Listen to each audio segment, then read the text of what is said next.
Okay, just onto a little bit of political squabbling in this tete-a-tete between Australia and France at the moment. Malcolm Turnbull has accused Scott Morrison of being a liar, says he has a reputation for it. Has Scott Morrison ever lied to you?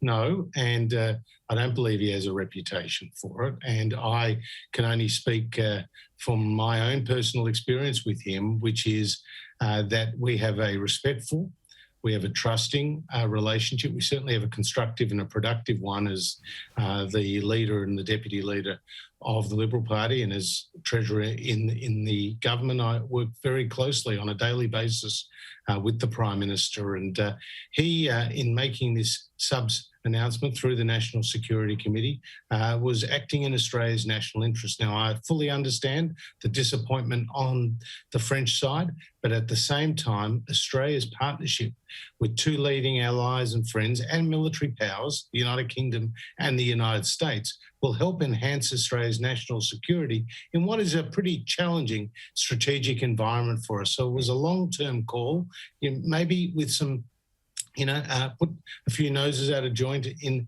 the immediate term. But in terms of the longer term national interest for Australia, this is certainly a deal that is in. Is Malcolm Turnbull lying?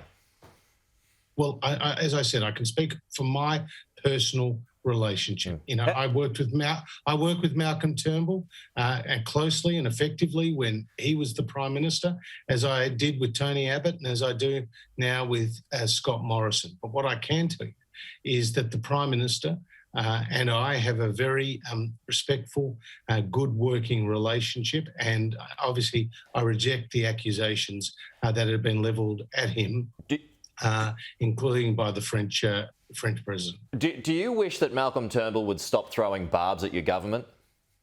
Well, again, I'm not going to give that more airtime, Pete. What I will say is that we're getting on with the job of governing. We're here this morning to talk about a coalition government that has been delivering record tax relief to Australians at a time that we're recovering from the first recession in nearly 30 years, the COVID recession. Now, it would be remiss of me not to point out to you and your viewers that the Labor Party has opposed us when it comes to tax relief. As you know, they were dragged kicking and screaming to support stage 3. You had the shadow treasurer out there talking down that tax relief. They don't believe in tax cuts.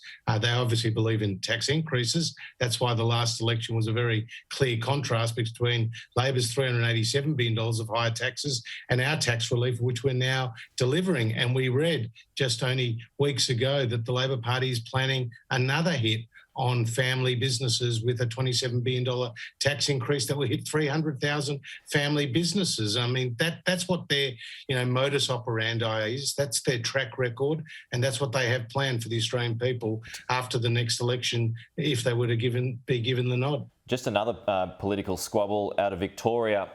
Treasurer Tony Abbott has urged Tim Smith to dig in. Does Tim Smith, I know you've supported him in the past, do you continue to support him with his position? I certainly continue to work closely with Tim Smith and talk to him regularly and recognise that he's been a very strong advocate for his local community, and he's certainly taken the fight to Daniel Andrews. So he should continue.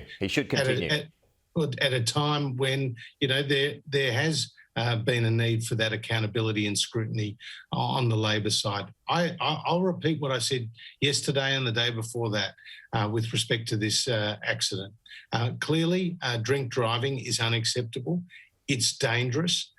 And for Tim, it's had already significant consequences. Thankfully, in this incident, nobody was actually hurt. Yeah. But Tim does need to give serious consideration to the words of his leader. He needs to take some time for some soul searching and to reflect on his own future career. And that's something he should be given the space over the coming week.